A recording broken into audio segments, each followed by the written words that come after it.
तारीख थी 15 अगस्त 1971। शाम का वक्त था। आम दिनों की तरह अमेरिका के लोग टीवी के सामने बैठे थे, लेकिन उन्हें क्या पता था कि अगले कुछ मिनटों में एक ऐसा ऐलान होने वाला है जो सिर्फ अमेरिका नहीं बल्कि पूरी दुनिया की अर्थव्यवस्था को बदल कर रख देगा। अमेरिका के तत्कालीन राष्ट्रपति रिचर्ड निक्सन टेलीविजन पर आते हैं। उनके सामने एक कैमरा है और उनके पीछे पूरा विश्व इतिहास बदलने वाला एक फैसला। वो कहते हैं, अब अमेरिका डॉलर को सोने में बदलने की व्यवस्था को खत्म कर रहा है। इस बात का मतलब था कि अब डॉलर को सोने में बदला नहीं जाएगा। इसे ही इतिहास में निक्सन शॉक कहा जाता है। शब्द छोटे थे पर किसी बम से भी ज्यादा धमाकेदार थे, क्योंकि उनका असर इतना बड़ा था जिसने बहुत पुरानी एक आर्थिक सोच की नींव हिला दी। उस रात न कोई गोली चली, न कोई तख्ता पलट हुआ, न कोई साम्राज्य औपचारिक रूप से गिरा। फिर भी अगले कुछ वर्षों में दुनिया की आर्थिक व्यवस्था पूरी तरह बदल गई, क्योंकि इस घोषणा के साथ ही वो व्यवस्था खत्म हो गई जिसने दुनिया की अर्थव्यवस्था को संभाला था, यानी गोल्ड स्टैंडर्ड। इस घोषणा का सीधा मतलब था कि डॉलर अब सोने से जुड़ा नहीं है। आम समझ कहती है कि अगर करेंसी के पीछे सोने की गारंटी हटा दी जाए तो लोगों का भरोसा भी उस पर खत्म हो जाना चाहिए था। लेकिन डॉलर के साथ बिल्कुल उल्टा हुआ। सोना हट गया पर डॉलर पहले से भी ज्यादा और दुनिया का सबसे ताकतवर किंग बन गया। लेकिन कैसे? अगर सोना अब डॉलर के पीछे नहीं था तो आखिर दुनिया किस चीज पर भरोसा कर रही थी? अगर डॉलर अब सोने जितना कीमती नहीं रहा था तो डॉलर की ताकत खत्म होने की बजाय और बढ़ कैसे गई? क्यों पूरी दुनिया उसे अपने खजानों में जमा करती रही? आखिर ऐसा क्या था अमेरिका के पास जो बाकी दुनिया के पास नहीं था? क्या हकीकत में 1971 में दुनिया ने पैसे के नियमों को बदलते देखा? क्या उसी दिन सोने का युग समाप्त हुआ और वास्तविक रूप से कागज के नोटों का साम्राज्य शुरू हुआ? क्या उसी दिन गोल्ड स्टैंडर्ड की मौत और अमेरिकी आर्थिक साम्राज्य का असली जन्म हुआ? या फिर अमेरिका ने दुनिया को किसी ऐसी नई व्यवस्था में बांध दिया जिससे बाहर निकलना लगभग नामुमकिन था? और सबसे हैरान करने वाला सवाल, अगर डॉलर कभी सोने के सहारे दुनिया का राजा बना था तो सोने का सहारा हटने के बाद भी उसका सिंहासन डगमगाया क्यों नहीं? क्या डॉलर की असली ताकत सोना कभी था ही नहीं, या फिर सोने की जगह किसी और खजाने ने ले ली थी? ऐसा खजाना जिसके बिना ना उद्योग चल सकते थे, ना सेनाएं और ना ही पूरी दुनिया। कैसे डॉलर ने सोने का सिंहासन छोड़कर तेल के कुओं पर अपना साम्राज्य खड़ा कर लिया? और इस पूरी कहानी में ब्रिटिश पाउंड कहाँ हार गया? वही पाउंड जो लगभग एक सदी तक दुनिया की अर्थव्यवस्था का बादशाह रहा, इस खेल से बाहर कैसे हो गया? आखिर कैसे एक युद्धग्रस्त दुनिया से निकलकर अमेरिका ने सोने को अपनी तरफ खींच लिया? सोने ने डॉलर को ताकत दी, लेकिन उसी डॉलर ने एक दिन सोने की ही जरूरत खत्म कर दी। कैसे एक ऐसा देश जो फर्स्ट वर्ल्ड वॉर से पहले दुनिया का बड़ा आर्थिक खिलाड़ी भी नहीं था, धीरे धीरे पूरी वैश्विक वित्तीय व्यवस्था का केंद्र बन बैठा। एक नोट हरे रंग का जो दुनिया के हर कोने में चलता है, काठमांडू की किसी दुकान से लेकर दुबई के बाजार तक, टोक्यो के बिजनेस सेंटर से लेकर लंदन के बैंक तक, हर जगह। क्यों इस अमेरिकी नोट की हलचल दिल्ली की सब्जी मंडी से लेकर अफ्रीका की खदानों तक महसूस की जाती है? जय हिंद, मैं हूं आतिफा काजी और आप देख रहे हैं द हिंदी टॉप की खास पेशकश किस्सा कहानी, जिसे आपके लिए लिखा है सुम्बुल काजी ने, जिसमें आज हम डॉलर की इसी ताकत और साम्राज्य के सफर पर आपको ले चलेंगे और जानेंगे कि क्या डॉलर हकीकत में एक करेंसी है या फिर एक हथियार, और तेल और डॉलर का ये रिश्ता क्या कहलाता है। ये कहानी सिर्फ एक करेंसी की नहीं है, ये कहानी है एक साम्राज्य की जिसकी कोई सीमाएं नहीं है, कोई राजधानी नहीं, पर जिसका असर दुनिया के हर बाजार, हर बैंक और लगभग हर जेब पर पड़ता है। ये कहानी है कई डूबते साम्राज्यों की, ब्रेटन वुड्स के ऐतिहासिक सम्मेलन की जिसने नई आर्थिक दुनिया बनाई, निक्सन शॉक, पेट्रो डॉलर और स्विफ्ट नेटवर्क की जिसने डॉलर को केवल एक मुद्रा नहीं बल्कि वैश्विक शक्ति का प्रतीक बना दिया।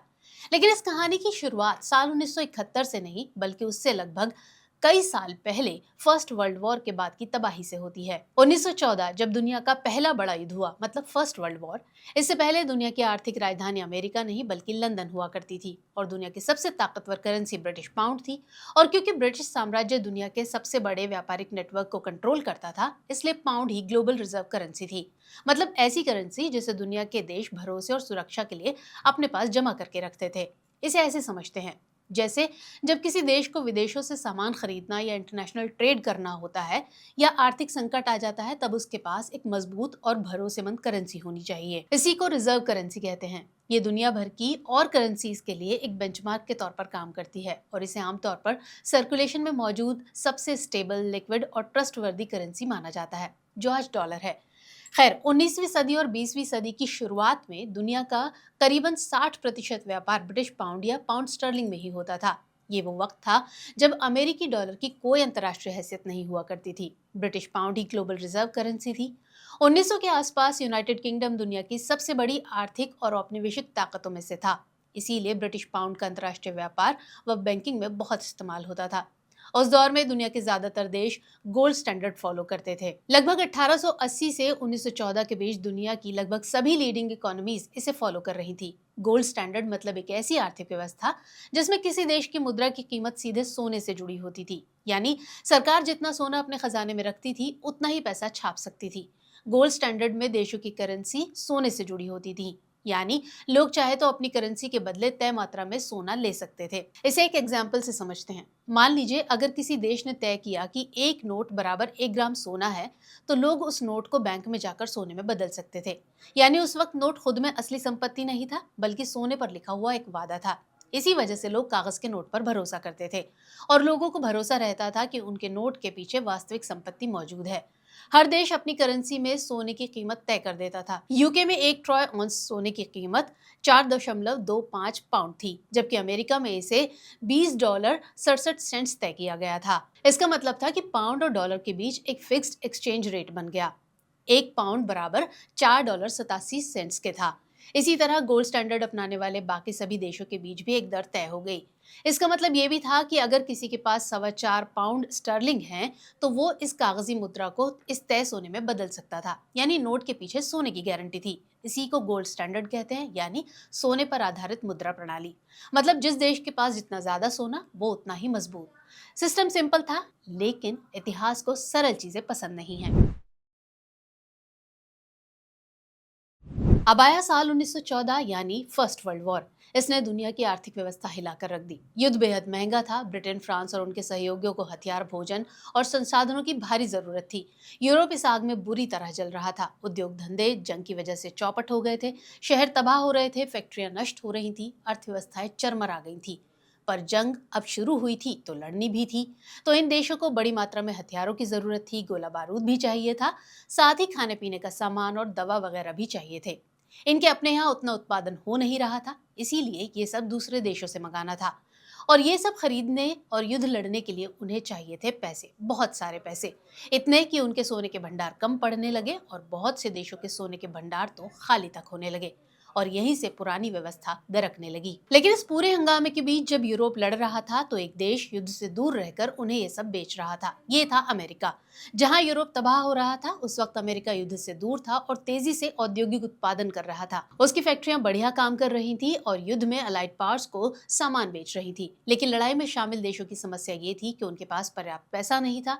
इसीलिए उन्होंने अमेरिका से उधार लेना शुरू किया। अब यूरोप के देश अमेरिका को भुगतान करने के लिए सोना भेजने लगे।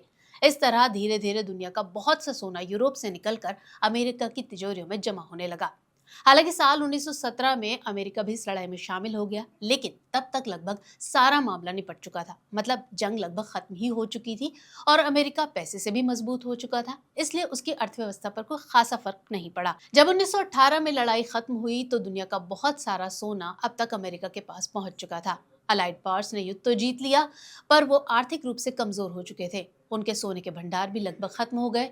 यूरोप कर्ज में डूब चुका था और ब्रिटेन भी आर्थिक रूप से कमजोर हो गया था।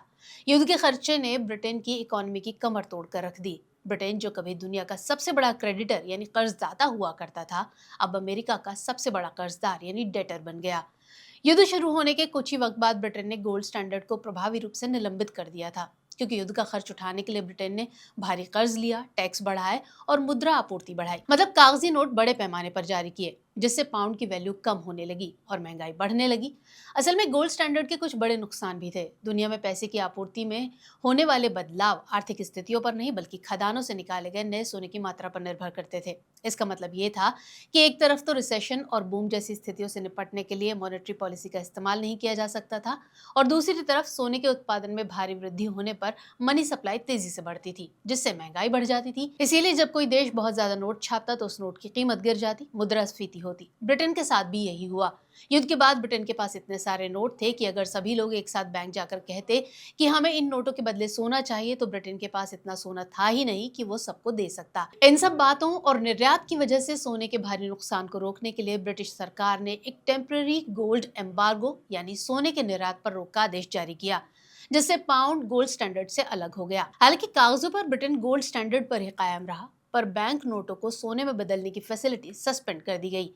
लेकिन इस एम्बार्गो को बाद में गोल्ड एम्बार्गो एक्ट 1920 के रूप में नियमित कर दिया गया। मतलब पारंपरिक गोल्ड स्टैंडर्ड को ऑफिशियली 6 सालों के लिए सस्पेंड कर दिया गया, ताकि इस बीच वो स्टेबलाइज हो सके और वॉर टाइम डेट को मैनेज कर सके। अब क्योंकि सबसे ज्यादा सोना अमेरिका के पास था, इसलिए दुनिया ने डॉलर को सुरक्षित माना। अंतर्राष्ट्रीय व्यापार में डॉलर का इस्तेमाल बढ़ने लगा और यहीं से डॉलर की बादशाहत की नींव रखी गई।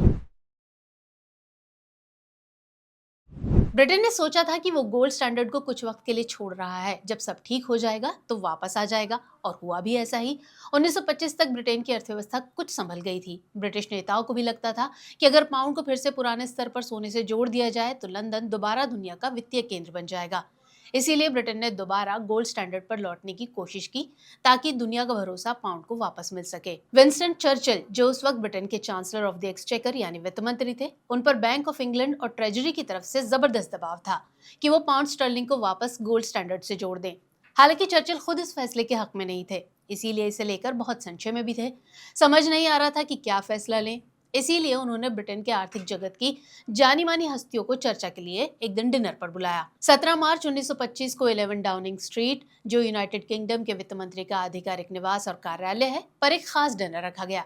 इसमें चर्चिल के अलावा ट्रेजरी के परमानेंट सेक्रेटरी सर ऑटो नीमेयर और ट्रेजरी के पूर्व वरिष्ठ अधिकारी सर जॉन ब्रैडबरी मौजूद थे। चर्चिल ने अर्थशास्त्री जॉन मेनार्ड कीन्स और पूर्व लिबरल चांसलर रेजिनाल्ड मैकेना को भी बुलाया था। चर्चिल ने कीन्स और मैकेना को इसलिए बुलाया था क्योंकि वो इस फैसले के खिलाफ थे और चर्चिल उनसे कोई ठोस विकल्प चाहते थे, जिससे वो बैंक ऑफ इंग्लैंड के गवर्नर मॉन्टेग्यू नॉर्मन को जवाब दे सकें। पर बदकिस्मती से कीन्स उस दिन अपनी फॉर्म में नहीं थे और मैकेना ने भी न जाने क्यों कह दिया कि इससे बचने का कोई रास्ता नहीं है, आपको वापस जाना ही होगा, मतलब गोल्ड स्टैंडर्ड में जाना ही होगा। लेकिन साथ ही उन्होंने ये भी कहा कि ये किसी नर्क से कम नहीं होगा। अब क्या करते? चर्चिल ने दबाव में आकर फैसला कर लिया और इस सलाह को मान लिया। फिर 28 अप्रैल 1925 को चर्चिल ने अपने बजट भाषण में गोल्ड स्टैंडर्ड पर वापसी की घोषणा कर दी।